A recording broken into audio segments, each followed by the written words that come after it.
Before the video starts, I just want to show you guys this.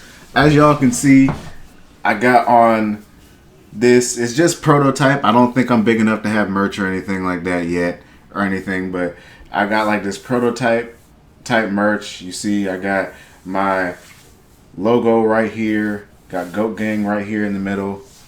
And then on the back, I don't know if you guys can see, I got my channel art right here on the back.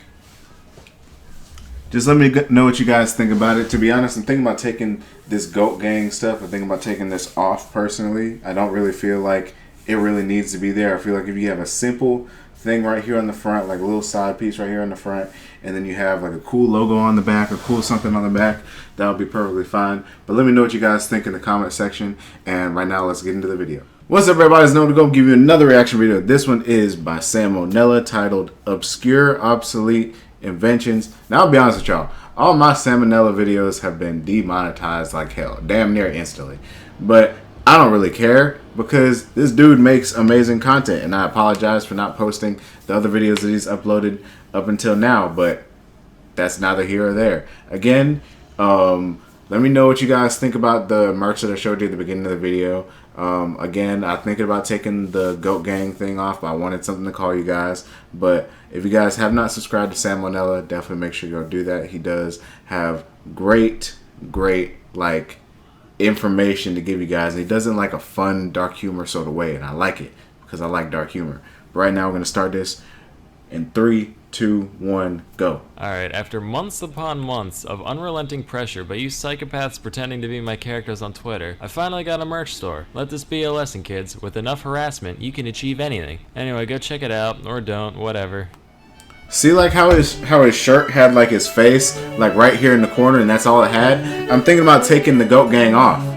Hey kids, if I learned anything from my middle school career, it's that what may seem like a good idea initially will often be remembered only as a foolish mistake. Here's a few pieces of technology from yesteryear that have since fallen into total obscurity. So I've always believed that there's no point in having many small things when you can have one big thing. Why have many shrimp when you can have one lobster? Why drink many glasses of milk when you can eat one udder? Why have many cheese-its when you can have one cheese-them? Patent pending. And why have many street lights when you can have one Moonlight tower? These guys were real popular back in the 1880s and 90s, often standing at over 150 feet tall and illuminating several blocks from a single point. Not very well, mind you. Matter of fact, they were so dim, we didn't even have the conscience to just call them light towers. Had to go and stick the moon on the front so people didn't get their hopes up. But thanks to our good old friend, the inverse square law, you still needed a fuck ton of light to pull this off. So they used incredibly harsh and UV-emitting arc lights instead of incandescent bulbs. All the light of the moon and all the vision damage of the sun? Talk about a win-win. Sadly, these beasts have fallen by the wayside over the past century or so, except for in Austin, apparently, but they use friendlier mercury vapor lamps in them, so they only get half points. Now, anyone who's been around a baby long enough knows they always have a cloud of ghoulish stench hovering around them. Jeez Louise, somebody better air out that musty little muskrat before Grandma starts drooping again. You could stick him on the clothesline for a while, but knowing that little moron, I'm sure he'd find a way to hurt himself somehow. Introducing the baby cage. Finally, bro, you're freaking kidding me. Have a way of unleashing their postnatal funk on the unsuspecting. This is child abuse. These were in vogue for a while before falling out of style a bit of the way into the 20th century, because apparently society started deeming babies more valuable than air conditioners. I don't really get it personally, but this is also around the time we started putting lead in gasoline, so it's probably for the best we kept them inside all day. Matter of fact, it's my firm belief that without kids growing up breathing lead, there's no way pet rocks would have taken off in the 70s. Wow, alienating baby boomers. He's so brave and controversial. Now, in the days between the Great War and the not as great but still pretty alright war, people were trying to find efficient means of detecting an incoming air attack. They climbed their nation's tallest mountains to seek the wisdom of their greatest elders, and the wise men said,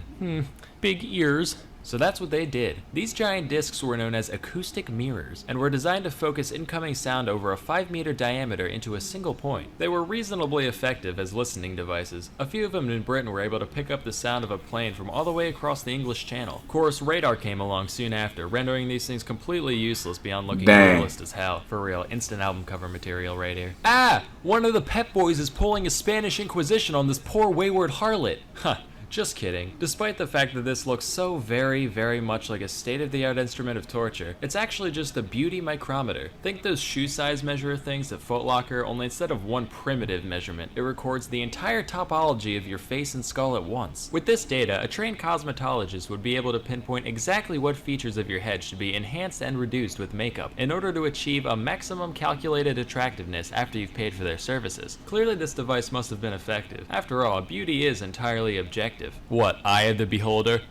Check the name tag, buddy. Apparently, though, women didn't like being strapped into a birdcage and having their every meticulously laid out in front of them, so this thing never really took off in the end. Next, we have the Krummlauf. This was a device made during World War II designed to let infantry shoot around corners. It's like the Germans sat down and watched that part in Tom and Jerry where the conniving rat bends the gun barrel back at his adversary. They said, "Mein Gott." They came in a variety of angles between 30 and 90 degrees. Did they even work? A little periscope so you could see what you were shooting at. But as we all come to find out when we reach adolescence, cartoons are the arbiters of deceit, because these things would invariably break within the first couple hundred shots or so. And even when they did work, the rounds would fucking explode from the massive acceleration, turning a deadly bullet into an ineffectual spray of shrapnel. These were so ineffective that only the 30-degree model ever saw significant production beyond prototypes, and even that was very limited. Say, you ever look at regular mousetraps and go, not enough property damage? Well, check this out. Patented in 1882, it's the Revolver mousetrap, brought to you by the makers of the Snail Trebuchet and the Cockroach Claymore. Thanks to the marvels of the modern era, all those tiresome hours of intense varmint slang can be outsourced to one little gadget on the floor of your kid's playroom. Now when you hear a gunshot in the middle of the night, you can rest easy knowing that, one way or the other, there's one less pest for you to deal with in the morning. Boom. 1850. Steam locomotives, all the rage. You're in the transport business, but all you can afford is a couple dumb horses. Sure, they move things from point A to point B almost as well at a fraction of the cost, but your cool rail riding friends called you a whack-ass and it really hurt your feelers. Well, have we got the invention for you? The Impulsoria uses an ingenious system of treadmills to turn that horse to be beckoned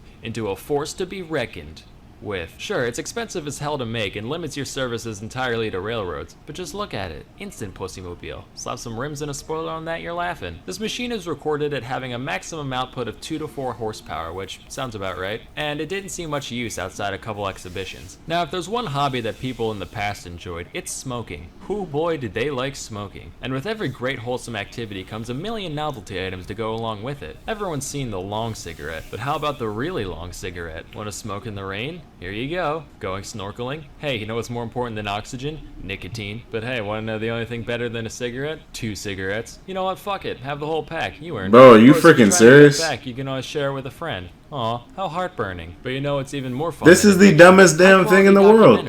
That's why you should check out Curiosity Stream from the face behind the Discovery Channel. Alright, everybody, that's it for this reaction video. People back then were just freaking stupid. How are you gonna have your baby in a cage that hangs outside your house like an air conditioner? Nobody thought, hey, there's a possibility my child will fall. The whole cigarette thing, I knew people loved. Everybody knows people like smoking back then, but that's just too dang much. That lady had like 50 cigarettes on one dang pipe. I didn't know what the heck was going on. She probably caught freaking cancer instantly.